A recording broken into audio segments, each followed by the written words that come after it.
इस वक्त की सबसे बड़ी राजनीतिक खबर सामने आई है। बहुजन समाज पार्टी की सुप्रीमो मायावती ने आज मंच से वो घोषणा कर दी है जिसका इंतजार बसपा कार्यकर्ता लंबे वक्त से कर रहे थे। मंच से मायावती ने पहली बार साफ कहा, आकाश आनंद अब पार्टी को मजबूती देने में पूरी तरह सक्रिय हैं और कार्यकर्ताओं से अपील की कि वो उसी तरह आकाश आनंद के साथ खड़े रहे जिस काशीराम के बाद वो खुद मायावती के साथ खड़े रहे थे।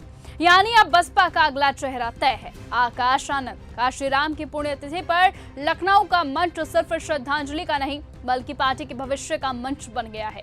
ऐसे में मायावती ने साफ कह दिया कि आकाश आनंद उनके मार्गदर्शन में पार्टी को नई दिशा दे रहे हैं। वो कहते हैं कि आनंद कुमार दिल्ली से संगठन संभाल रहे हैं और अब आकाश आनंद को दी जा रही है राजनीतिक जमीन पर जिम्मेदारी, यानी बसपा का पूरा ब्लूप्रिंट परिवार के भीतर सिमटता दिख रहा है। पार्टी के लोग माननीय श्री कांशीराम जी के जीते जी और उनके देहांत के बाद भी हर परिस्थिति में मेरे साथ खड़े रहे हैं, तो मैं भी ये चाहूंगी उसी प्रकार से पार्टी के लोग श्री आकाश आनंद के साथ भी हमेशा खड़े रहेंगे। लेकिन सवाल साफ है, क्या मायावती का ये ऐलान सिर्फ संगठनिक बदलाव है या फिर दलित राजनीति के नए संघर्ष की शुरुआत? क्योंकि मैदान में पहले से मौजूद है चंद्रशेखर आजाद और वो चेहरा जो यूपी में दलित राजनीति की नई धारा बन चुके हैं। ऐसे में आजमगढ़ से लेकर आगरा, सहारनपुर और बनारस तक चंद्रशेखर आजाद का ग्राउंड कनेक्शन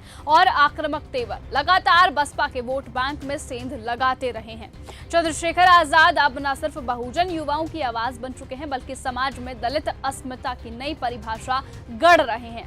तो क्या मायावती का ये प्लान और ये फैसला चंद्रशेखर आजाद के लिए मुश्किल खड़ी करेगा या फिर दोनों के बीच बहुजन राजनीति की नई खुली जंग अब और तेज होगी? क्योंकि एक और तो आकाश आनंद को दिए जा रहे पद इस चीज के संकेत है कि आकाश आनंद को पार्टी का अगला उत्तराधिकारी बनाया जा सकता है।